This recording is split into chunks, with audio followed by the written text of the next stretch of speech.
on this? Got it. Okay, well, I'd like to welcome everyone in for this security sessions conversation we're having. I'm excited to bring everyone in. I think each participant here brings some incredible value, especially around the conversation of maturing a mature organization security position. We're seeing, and it's not hard to do a quick Google search every day. Some new organization is getting hacked, is getting breached, and the dollar value associated with those breaches going up and up. It's actually 3 years in a row. The number keeps rising, and we're over $4 million of the average data breach. So I wanted to bring together some thought leaders in this space and discuss how organizations can approach that and some of the best practices that organizations can implement moving into 2023. So just to do a quick roundtable of who's here, Jason, Lee, Stas, thanks for being here. And Jason, if you wouldn't mind, maybe introduce yourself, kind of where you're at and what you're working on these days. Sure. Yeah, Jason Wilcox, head of technology with a company called Jerry. We're based out of Palo Alto, California. We work with a variety of consumers. We have an automated insurance and automated finance app that works great, so check it out. But as far as what I do as the head of technology, part of my scope involves governance, risk, and compliance, the GRC, information security, and information technology, right? So a lot of education and prevention and how do we really make sure that our consumers' data is secure, that even our own users' data is secure, and if something were to happen, how do we appropriately mitigate and respond to those situations? That's excellent. Cool. Thanks for the intro. Lee, maybe tell us a little bit about yourself. Yeah, my name is Lee Lottie. I am VP of Information Technology at Pawnee Leasing Corporation. Pawnee is a part of a nationwide organization of companies that provide leasing and equipment finance to small and mid-sized businesses. We're owned by a Canadian income group as our parent company, but we run pretty much as a sole independent entity under them. We provide financing up to about $250,000, $300,000 on equipment for businesses. So if you're a large business looking for a $5 or $10 million lease, you won't be coming to us. But if you're a small business or an independent company, we could possibly be a source. Like Jason, I am responsible for information security in addition to operations, hardware, help desk, infrastructure. It's my team's responsibility to keep the company up and running and to keep the data safe. So we're not quite as large. We've got about 28,000 active contracts in our portfolio at the moment. But where we have smaller sizes and bigger numbers, our portfolio is about 1.3, 1.4 billion. So our data security is definitely one of our big concerns. We want to make sure that we keep everybody's data, whether they have just done an application with us or whether they have an active lease. We need to keep that data secure, and also the same for our employees as well. So. Yeah, absolutely. Cool. Thanks for the intro. And Jason and Lee, I know you guys are both residing in Colorado. You got a little dusting of snow. I hope you have a little mild winter. But who knows? I'm out of here in New York. We haven't had a heavy snow in a while, so hopefully this year is a little mild as well. Yeah, hence the sweater this morning. A couple of days ago, it was a short sleeve shirt. So. Well, and we also have Stas with us. Stas, I know sometimes it's hard to know where you are. You're in Brooklyn yesterday. I think you're in Ottawa today. I'm in Ottawa today, sitting in a hotel room in a suit. But no, I'm here for a conference. So quick intro on me. My name is Stas Majika. I'm an information security professional. I've been in this space for 20 plus years. I've been a CISO for multiple organizations, predominantly in financial services. We started Compyl as an end-to-end information security automation platform 2 years this month, and we're just dealing with the day-to-day information security needs of our customers, and and what's happening in this rapidly changing industry. Yeah, no doubt. It's certainly rapidly changing, and I think part of this whole conversation of bringing the three of you together was just is kind of understanding, I think, a little deeper, as we're moving into 2023, how mature organizations should be thinking about evaluating their security posture. So I'll kind of start right there. And Lee, I want to toss it back to you, and just kind of take it from that point. How do you think about, or how would you suggest an organization goes about kind of evaluating, hey, are we actually secure? Are we safe? Maybe maybe an organization noticed someone in their industry just got hacked, or there was a breach or an issue. How do you then evaluate your current security posture? Yeah, we've lucked out as an organization. Our executive team understands that a data breach is probably the largest risk to our organization. We've been around 40 years. We've seen economic downturns. We've lived through the dot-com bust. We lived through the recession in 2009. We've gone through the pandemic and come back bigger and better every time. We've seen our charge-off rates and non-accrual numbers skyrocket in those, but that is still nothing in comparison to what could potentially happen to us with a data breach. So luckily, it's not difficult to get executive buy-in here at my organization, which I know there are other organizations out there that have a much harder time.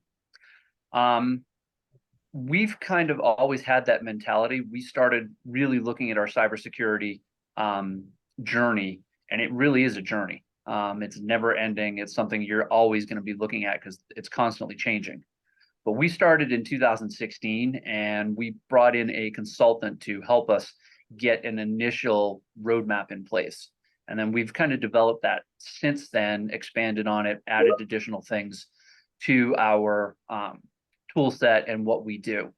The biggest thing, in my opinion, is if you don't have the expertise, is finding a company that you can work with who can be a trusted partner and help you do some analysis to say, okay, are we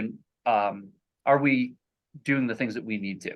You're going to want to be doing some kind of proactive testing, penetration testing, evaluations of your environment. Do you have policies in place? If you don't, those are first things that you probably should do, because the policies are really what's going to help drive the rest of the activity in what you're looking at in doing your cybersecurity maturity. Yeah, I mean, that's great insight.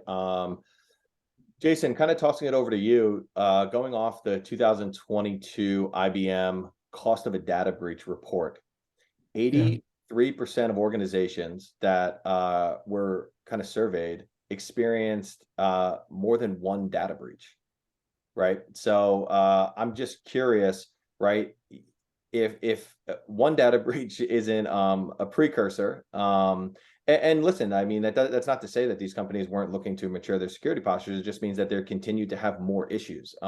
So kind of like, looking at 2023, this year wrap up, what are ways that organizations can go about kind of mitigating their risk, from the ground floor? Yeah, it's a good question. If you look at that report, it doesn't surprise me that they found, the largest causes, right? Like leaked user credentials, and most of the time it tracks back to a user, right? So the approach that we take, being fintech, right, and working with lenders, we have some pretty strong standard frameworks out there that are excellent guides and kind of roadmaps to, how we implement different security components and how we continue to mature and evolve our posture. So for me, really, it's about educating the end users. They are ultimately the biggest source of trouble, right? And it's not necessarily that they mean to be. That's certainly not it. But you have competing factors, right? You have security, that we want to keep things secure, and we want to implement a variety of different administrative technical controls, to do that. And when we do that, that at times hampers someone's efficiency and productivity. And so you have these competing, demands where a user is trying to get things done, right? Now we have this work from home. And so you have a lot more people that are working remotely. And so for us, again, it's education. It's really driving consumers, our users, to understand what role that they play in security, how I can go out and buy tons of different software and all sorts of different providers, but none of it's going to mean anything if they don't know that they are an active part of what we have to do to make sure that our environment's secure, and that makes sure that our consumers' data secure, that our data secure, that we maintain that. And so they really have to have buy-in to how critical and integral they are, within that framework. Yeah, no doubt. Stas, kind of just to get your thoughts on this, baseline ways to improve your security posture. What are your thoughts? Yeah, I completely agree. With both Lee and Jason. I'm literally at a conference right now, and like the three top issues that are being discussed are skill shortages, user literacy, and like how we get more people involved in this space. And it's just funny because to get users to pay attention to what's going on in an organization, especially from a security perspective. Often there's a lot of pushback, or it's a checkbox exercise to get them to actually understand the risks that they impose to the actual organization. If they don't actively participate or pay attention, it becomes very detrimental to the business, especially in depending on what that business is doing. Just going back to Lee's point on on the roadmap, and this all being a journey, this is, I tell this to like all of our customers. They're like, well, we've done this, and we've built this up. Now, essentially, like, what are the next steps? How do we build on this? It's always putting down that foundation to be able to build off of it. And oftentimes, like going into an organization that has no policies, and then having to explain to them why policies are important, and then have to get them implemented, and then actually be able to put stats against if people are actually following the policies or not. But then actually maintaining all of that, it becomes really that's where the tricky part comes in. So like, it's not just fire once and forget. Like, you need to constantly build off the foundation, but you have to maintain the foundation at the same time. And I think a lot of organizations forget that, and you can see that with just going back to the original point about the skill shortages. Like, a lot of organizations, they spend a lot of this time building all this stuff out, but then if they have a change in that team or org structure, and the CISO leaves, and they do often, like 18 months is the average time for a CISO, all that stuff falls by the wayside, and then they have to start it all over again. And it's just like there's the most important thing is honestly just starting on the fundamentals and the policies, and building out a roadmap that's sustainable, and building out a team that's dependable and reliable, whether that be internal or external.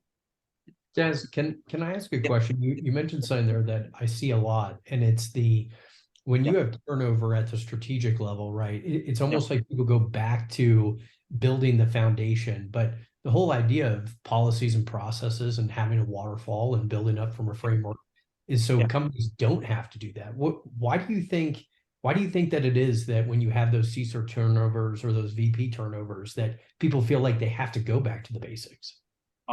Honestly, it's my experience has been like there's a key man risk in a lot of organizations, and that key man risk is often the CISO. This stems from, all right, well, we have policies, but only the CISO is maintaining the policies, or only they know where the the doc X files of those are, but the PDFs might be somewhere else, but no one has any idea how to update them, or how to get them out and get them published and reviewed. A lot of the KPIs and the stats that are being produced for the business are also coming from the same person, or a person underneath them. So like, a lot of it does underpin, or does the linchpin a lot of the times is the CISO or the managing part of the security space. And it's just that lack of, again, like, maintaining that fundamental state. Like, if you Jason, I completely agree with your position on like the tools. Like, most of the time I get into an organization, I take a look at the product landscape, and then I start pulling out the stuff that's not important, and just building out, like, what do I actually need to do to maintain this organization as a whole right now, that if I were to leave, it would turn over. And that's often, like, you don't really need to go out and buy expensive tooling. Like, you can get, you can do that through SharePoint. SharePoint has a ton of automation. As much as people hate SharePoint, it has a lot of free automation and tooling in it that you can utilize for that. I also, it's just that consistency and lack of documentation, lack of centralization, and it tends to be a linchpin with the CISO. Yeah, if I can jump in just for comments on both of them. It's like the building from the ground up. Yeah, we can put in all the tools and have all the rules in place, but if we Yeah. don't get the buy-in from our users, because our users are our biggest risk, but they're also the first line of defense. And if we don't have their buy-in, we can lock everything away, and then a user just hands them the keys to the kingdom and come right on in through all the protections. And then regarding the going back to the basics, yeah, I know in our organization, I've definitely tried to make sure that I'm not the only one that understands where all the information is coming from. So that should I happen to leave, being out here in Colorado, getting hit by a car or a bus while you're out riding your bike, is a real possibility. And I want to make sure that if something were to happen, that, okay, yes, Pawnee does not have to step back to the very beginning and restart stuff and go back to the basics and resume the journey that we started 6-7 years ago. It's as you said, the key man, make sure that the key man has a backup so that you are not going back to the basics. But I tend to see that, okay, a lot of people have the tool set that they like to work with. So, if I were to switch organizations or Jason were to switch organizations, it'd be interesting to see if we switched our jobs, how much of the tool set that we currently use would follow us to the new organization. Yeah, that's a very good point. That is, it sounds like the three of you are kind of like all talking about like the idea of buy-in, because when it comes to, let's just say, policy creation, that's great, and it's wonderful to have documents that somebody in an organization looked at once and said, sure, yep, I approve these, and then they go and they sit in a Google Drive, and the reality of what those policies are encompassing are never truly kind of pushed through the organization from an acceptance standpoint, right? So it's interesting, kind of coming back to security, kind of not to go too far here, but Jason, why do you think, like, I have an idea here, but why do you think buy-in around security is so challenging when you look at buy-in from other departments that make up an organization? Why is it that security is just, I don't know, it seems to be difficult to get a true culture acceptance from an organization around adopting security is a basic principle of what we feel is important? Yeah, that's a good question. So it reminds me of years ago, 15, 20 years ago, as we date ourselves. I had the opportunity to work with a large beer manufacturing company, I guess is what you might call them. Nice. And I worked with a company. We handled the IT for a company that handled a lot of the security consulting. And I once asked them, because we'd get a lot of pushback on different IT initiatives and IS initiatives, and the way it was explained to me back then was, anything that does not help this organization get a can of beer out the door just falls by the wayside, right? It's not a priority. And so you think about security, and it is something that for most companies, unless you're a security company, it's not necessarily something that helps you get a can of beer out the door. And I think that's at the surface level. When it comes to really getting that buy-in and why it doesn't impact the way that maybe like marketing, advertising, legal does, is even as much as we see breaches happen, we see these dollar figures going up. You mentioned the average of the 4.35 million, something like that. I was writing an article a couple months ago, and the research is suggesting that the overall cost of cybersecurity breaches and just data loss and all that is, it's, if you compared it against the GDP of an actual country, it's number 4 or 5. It's crazy how much money goes into this. But I think a lot of people are complacent, just in the sense of either it's not going to happen to me, or my data is already out there, so I don't really care. And you need these really tangible examples to kind of jar people. And I don't know that still happens enough. And I hope it doesn't continue to happen, right? I hope we continue to act as the wall against that. But yeah, it just seems like there's still an opportunity for education, and there's still an opportunity for almost advertisement of how impactful this can be to a business. Because it either seems like you're a business that, look at someone like Equifax, right? They had that huge data breach. Did it really affect them though? Yeah. Right? Yeah. And so that's kind of what, I don't know, that's my opinion on it, that maybe there's just still an education or an impact issue. Yeah. And I don't know if Equifax is such a good example. I mean, they don't have a monopoly on credit bureaus, but there's only 3 companies that do credit bureaus, really. Absolutely. Right. So you Right. kind of still have to use them.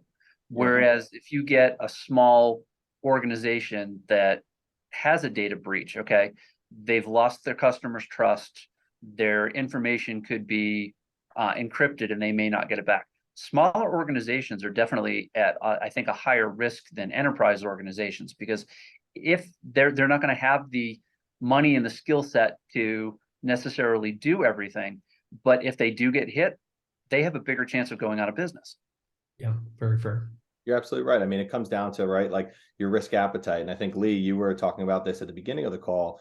Your organization, you guys understand that a data breach is a significant risk to you right now, right? So, how does an organization react to that? You put the necessary controls around, the data and what you want to secure. You make sure it's robust and, it's in the forefront of your mind. Security is a journey. It's not just a one-time fix all. You're constantly maintaining and improving the measures around, that data to make sure that you guys are, in the best position to avoid a hack or a breach or something detrimental. Yeah, I mean, we luck out. We have executive buy-in, but we still have to fight with our users to understand why we do these things. Why do we have password requirements? Why do we make them change them? Why do we do simulated phishing tests? All these, why do they have to go through these extra security steps to be able to access their data? Yeah. It's finding that, as you said, that risk appetite between, okay, how easy can we make things, but how secure can we make things? And we had some examples where we had some middleman attacks where we had communication going back and forth with a vendor saying, okay, we'll send the money for this equipment to your bank account. And the vendor got hacked, and a man in the middle changed the bank information. We sent the information out, and hey, lo and behold, the vendor's going, hey, where's our money? And we go back, well, we paid you 3 days ago. And a vendor is out 60, 80, 100, $120,000 when we have something like that happen. Yeah. We had it happen. It wasn't our employees that were directly responsible. It was the other organizations had gotten hacked and had people reviewing their information and their data transmissions. But when our employees started to see that happen on a more consistent basis, they realized, okay, yes, data security is something we really need to do. We had a gentleman in our organization used to complain every time we would send out a phishing test.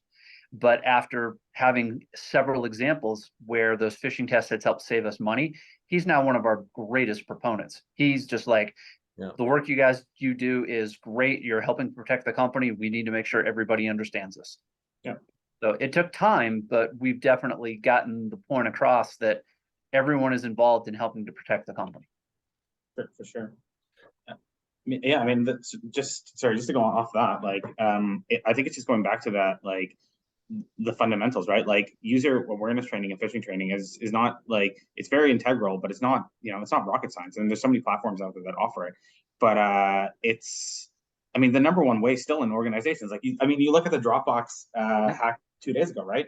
It was a phishing email to someone that had admin rights that anyways, like, it's the same thing, right? It's always business email compromise. It's phishing. I literally had someone say to me yesterday, like, well, if it's spear phishing, like, forget about it. We're not even going to try to prevent that. I was like, what are you talking about? But it's end user training. And like, one of the things that I had happen a few months ago was I was working with a company, and they were basically like, they were fintech as well, and they were basically saying, like, these users have access to trading data, but they don't actually know what they're looking at. So to them, it's just a bunch of numbers that they literally pull down the sheets, they look at the numbers and they basically say like, oh, comma's in the wrong place, or like it's missing a dollar sign. That's why we can't, like, the application didn't process it. And then, they discard the data after they fix it, re-upload it. But like, it turns out like they didn't actually know what they were looking at. Like their process was fix the CSV, upload it back into the product, let the product take in the numbers. But like the issue is that data is incredibly sensitive to somebody in the wrong hands, and they just don't even know what they're looking at. So like just even taking it back to explaining to your users like what the company actually does as a fundamentally, and like why that data they're in possession of is so important. It was just kind of like, I don't know, it was kind of eye-opening to me, because I assumed that if you're working for a company, you kind of fundamentally understand what it is that they're doing. That's not always the case. Scary. Yeah, I mean, for the last 2 years, going back to that IBM report, the #1 leading cause to a data breach is compromised credentials. Yep. It's no secret. So yeah, I mean, you could kick off all the phishing and training awareness that you want, but at the end of the day, if the buy-in isn't, if I guess you don't have the buy-in from your users that this is valuable, and instead this is annoying, then you're not, I don't know that you're really bridging the gap towards gaining a more secure user base. And that brings up a really good point, because we've tried to do education. And we try to make sure people understand that the security is a fundamental part of their job, and we try to reward them.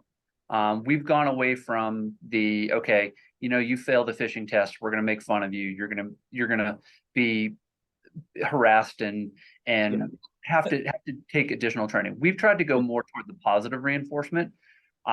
We do something here that it's no cost, but it's a great tool. We give out security gold stars when somebody does something that is great or helps protect the company. Okay, somebody gets an email that they're not sure about, they submit it to us, we do our research, and we run it through Virus Total, and it comes back with 25 engines saying, hey, this is an infected email or an infected attachment. Somebody like that's where we're going to give somebody a gold star, because they've done the good thing that they need to. Or when somebody reported the example that I used before, where the bank account information had changed, somebody reported that rather than just following through on the change, saved the vendor $120,000 because the money went to the right bank. Little things like that is what you can do to reward your customers. We give out $25 gift cards a couple of times a quarter related to security awareness training, or people who don't get caught by phishing tests. For Cybersecurity Awareness Month, we did a trivia contest, and the couple of people that got the most questions right got gift cards. I think we gave away $100 or $150. There's no real expense to having a positive reinforcement on your cybersecurity, but the negative detrimentals can cost you so much more. Yeah, exactly right. I mean, it's education and it's buy-in, right? And it's also maybe a mind change, a mind shift, and that's not easy. It's not easy to get a mature organization, a mature workforce to change. Not specific on security, I just mean in general. So to kind of bring security, maybe something that's not as tangible for somebody to really wrap their mind around, as far as why they are an integral piece in the organization staying secure. I think that's awesome that you guys do that. That's really cool. I haven't heard of that. Well, say, Lee, my guess is that a few Starbucks gift cards probably a lot cheaper than that 120 grand, right?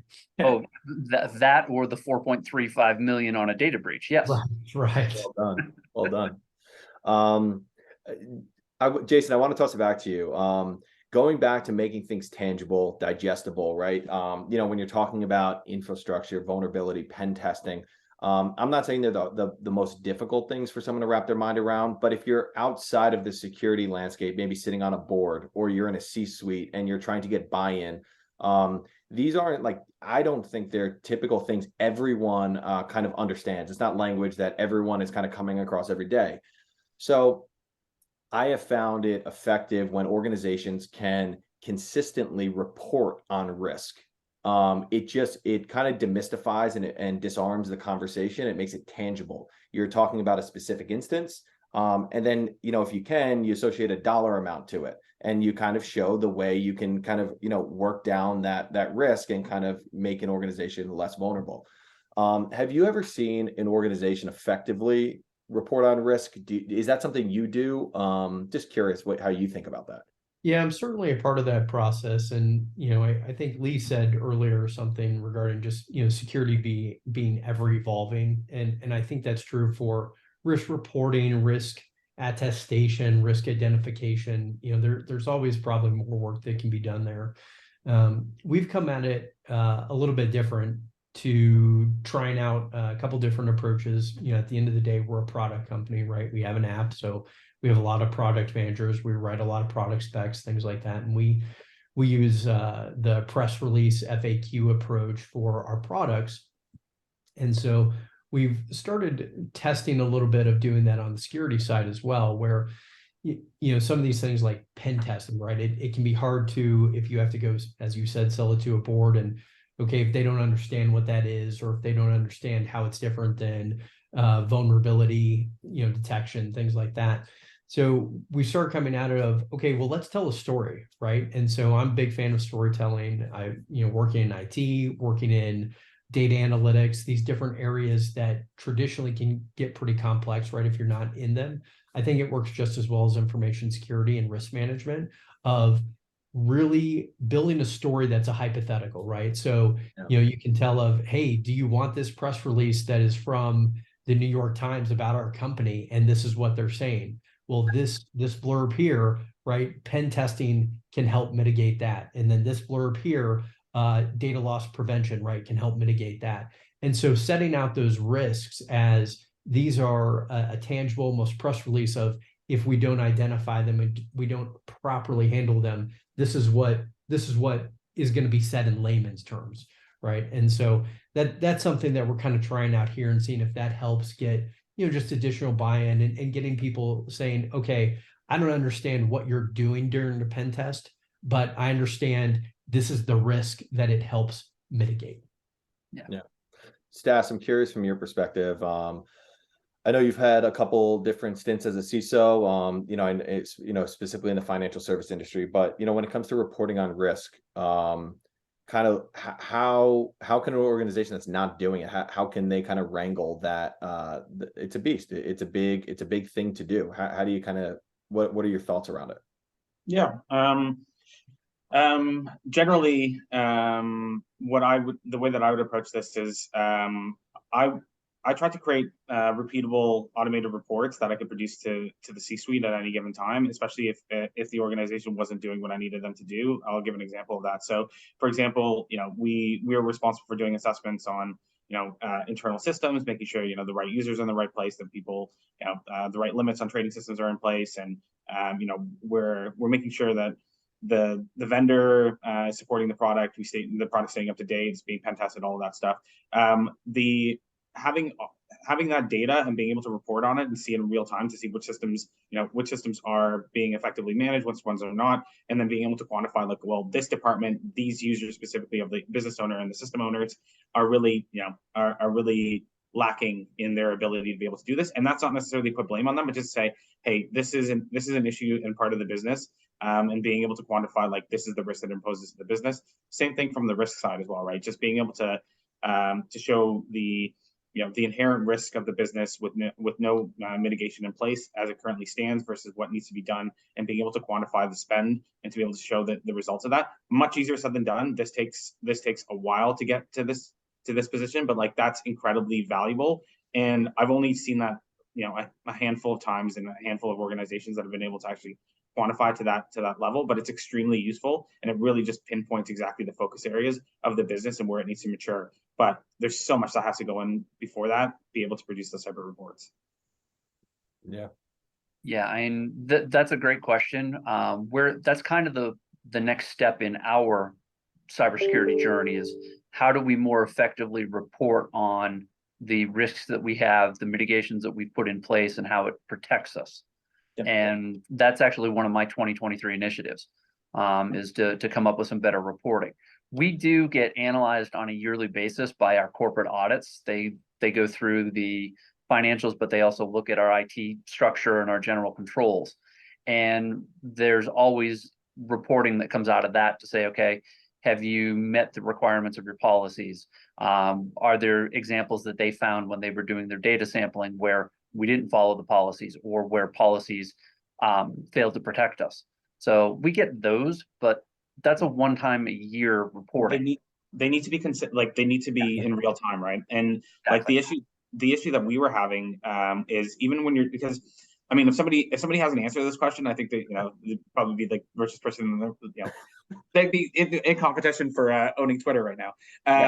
But like, just being able to actually quantify risk to a business, right? There's no tool, like there's no automated way of being able to say, like, besides like, running like a CIS benchmark against like AWS and saying, all of this stuff is not configured correctly, but like actually being able to quantify, like, we have users that are not, that are susceptible to BEC. We've got users that are, not paying attention. We've, like, to quantify the risk that is a social risk, or a risk to the business, that it requires manual input, manual descriptions, manual, this is what potentially could happen. These are the options. And then somebody actually has to go and, pick what they want to do, and how far they want to mitigate it. But then also just getting consistent updates on that. So like monthly updates on what's happening with the risk, like all of this stuff. Like, again, it's going back to like the earlier point, like Lee, about the policies. Like, well, I said this, but like, it's the boring part that nobody wants to do, but it's essential to the business. This is also essential to the business. And it's just going back to that, having the fundamentals down and having a process there to keep this up. And it doesn't require fancy tooling. It just requires that process. Yeah, and we just implemented a tool to help automate our penetration testing. So we can do them more on demand whenever we want to, rather than the requirement that we have that is once a year. Okay. Well, if we do a penetration test in like April, and our auditors are looking at it in December or January the following year, there's been 9 months that have happened since then. That was a point in time test. We were secure then. Are we secure now? We won't know that until our next test.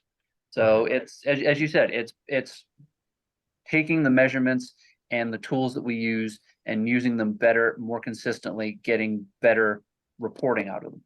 Yeah, absolutely. Yeah. Well, yeah, absolutely. Well, guys, I'm really appreciative of your time. I know we're coming up on time shortly. I just wanted to turn it over and see if there was anything that anyone wanted to expand upon, ask each other, that we didn't get a chance to discuss at this point. I've got a question. I don't know if you both have experienced this or not, but there's a lot of people trying to break into the industry. Like, there's a lot of people that like, I'm just seeing, on LinkedIn and on Reddit, just people just really trying to get into the information security space. And they're just really struggling with like entry level positions, because they don't really, there aren't that many entry level positions. Everybody wants someone that has 15 years of experience. And I'm just wondering, like, what your take on that is, or if you've had any experience with taking on, novice information security folk. For me, it's not necessarily novice information security folks. It's just novice IT folks in general. I definitely have tried to help out. I think it's finding the right company and somebody that's willing to take a chance on you. We're a small organization. We're 160 people. Our IT operations and security team is 5 people, and two of the 5, including me in that 5, I brought in with little to no practical experience.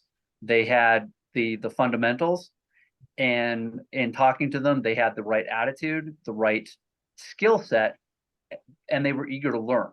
So I'm like, all right, as long as they're fitting with what we need, we can train them. And I'll tell you, the 2 that I've brought in, one's been here 7 months now, one has been here about a year and 7 months.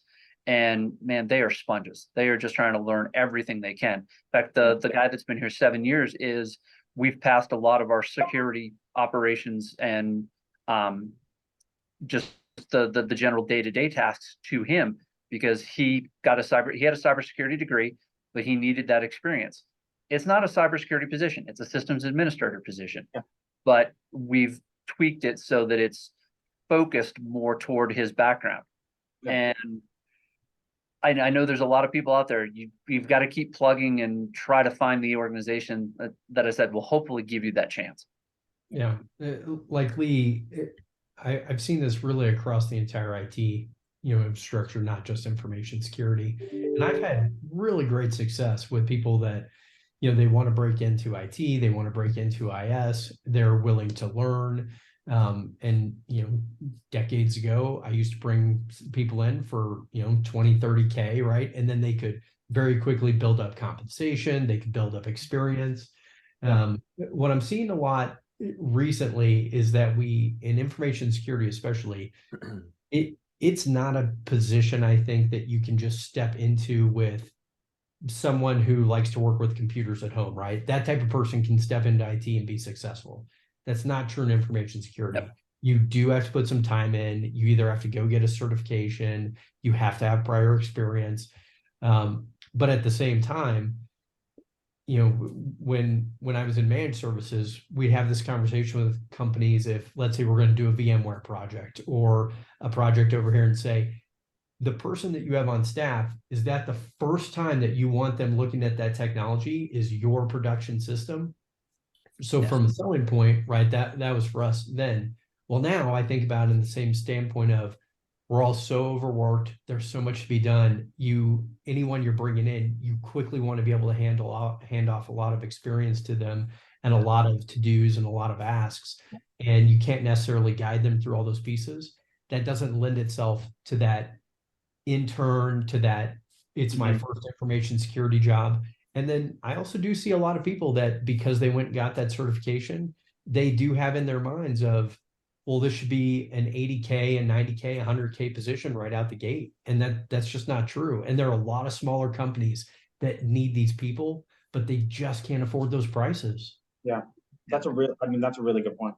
Yeah. Yeah. Sorry, Lee. Yeah, the other guy that I mentioned, the one that's been here about 18 months, 20 months now, he was literally finishing up his degree. When I interviewed him, when we did our final interview, he was graduating that following weekend. So he had practical work experience. I mean, he changed industries a couple of times.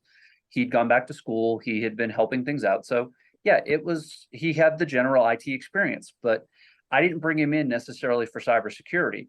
It was more the general IT experience in that he had. But I took the approach when I was interviewing him, instead of saying, okay, tell me about the experience you had from your job. Tell me about the experience you had from school. And he mentioned a couple of papers he'd written, and I had him, one of the papers was setting up the cybersecurity for a new company. So I had him send me a copy of it so I could look through it. And in reading through that paper, 90% of the things that he mentioned in that paper was stuff that we were doing in our organization. So I was not afraid of bringing him in, because he was showing he at least had the fundamental skill set. And as Jason mentioned, getting that certification, having some way to show that you've at least got the fundamentals, I think is the key. Yes, you're not going to get a 80 or 100K a year job with just the fundamentals, but you're going to have the basis to grow into and really get into a position that you can have a career in. Yeah, yesterday, as I mentioned, I had a whole discussion on this topic. We're going to post it later today for everyone to kind of have access to. But one of the things I thought was great that was brought up was differentiating yourself. And there's a lot of software and environments that you can tinker with that are free. You can download an AWS instance and build it and break it and do what you need to do, and at least give yourself some experience that, you're not, Jason, to your point, working on a production environment, looking at it for the first time. At least maybe it's the second time, you kind of. Oh man, this was great. Well, I can't thank the three of you enough to make the time. And this was a great discussion. Thanks again for being a part of it. And we hope to include you in some future discussions that we have. Thank you. Very nice to meet you. Thank you. Thanks, y'all. Happy